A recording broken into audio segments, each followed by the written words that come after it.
lot of people look at it as outdoor recreation. It's not outdoor recreation. It's more or less a way of life for us. Listening to everybody's stories and the connection that people have with the place, with the land, the history that's rich here. There's a lot more in getting your animal. It's just being in this place. That's number one. Yeah, the education's unreal. How much there is to learn. I think knowing how to survive in the bush is a very good thing to know.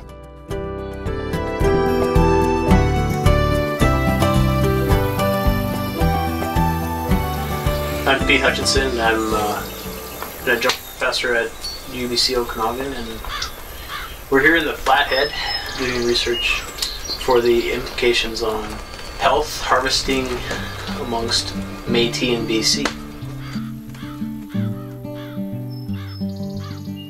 I learned so much from not just about hunting, but about the place, like where we are, and about all the history here. It's all tied to space and places, and how all these stories, like, you know, there's elk here because so-and-so shot an elk here, and you know that there's deer here, because that I find is really amazing, and it gives you a sense of the place, and it helps you to understand where you are, because there's years of history here. Yeah. That shared experience. Yeah, it becomes shared, like a collective memory, because the stories are retold over and over and over.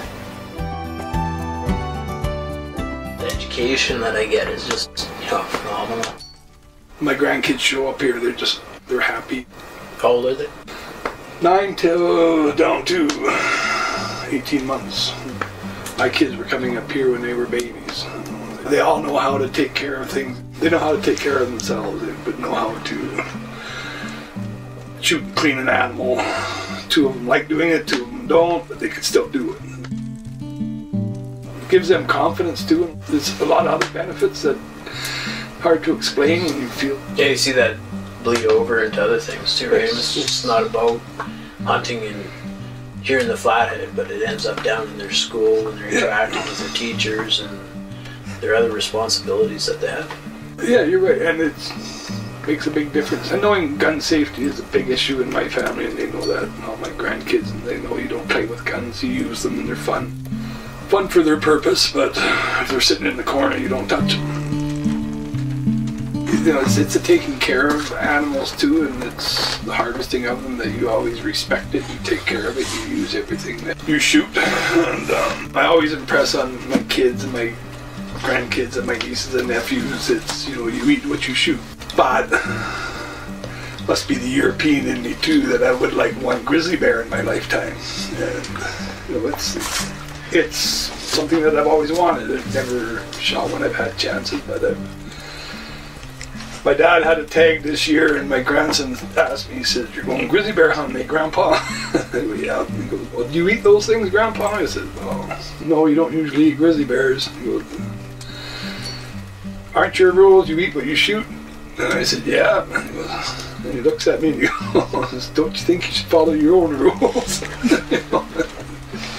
That's being kind of a moral dilemma there too, so I don't know.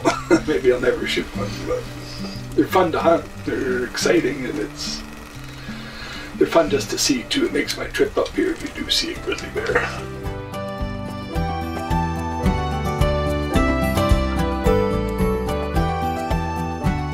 The project is about the physical health benefits of harvesting and the mental health benefits, the social health benefits as well.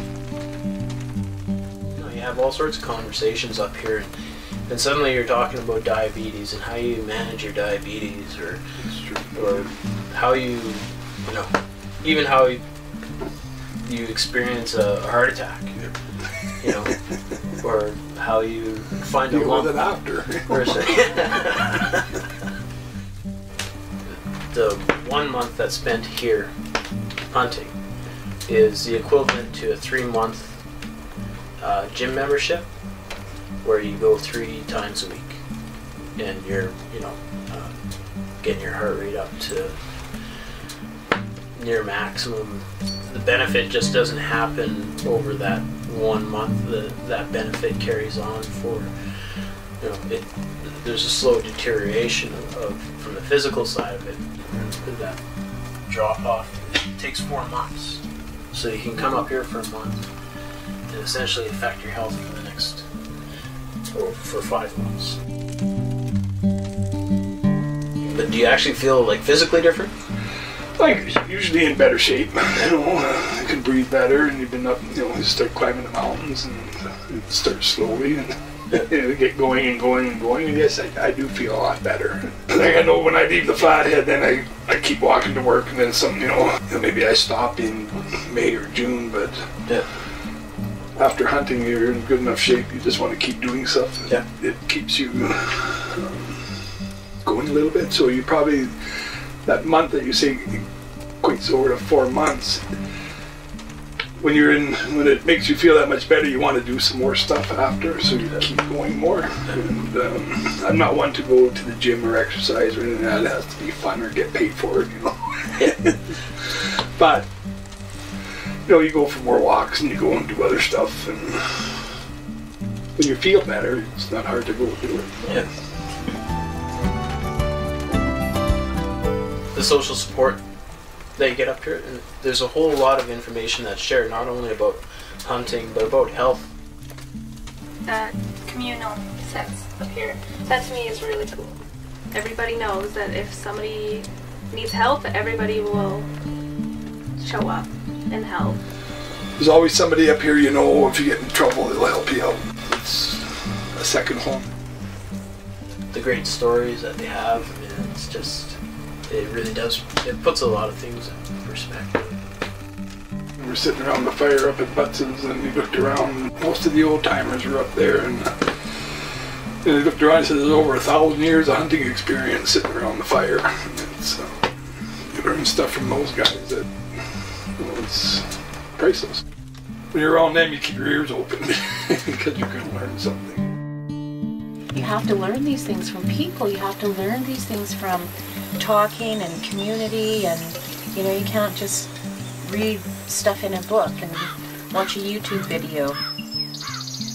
I think that's pretty amazing. There's not a lot of settings where you see that anymore, that sense of community. And I think it's really cool that all these people live in different places and they all come together into this one place.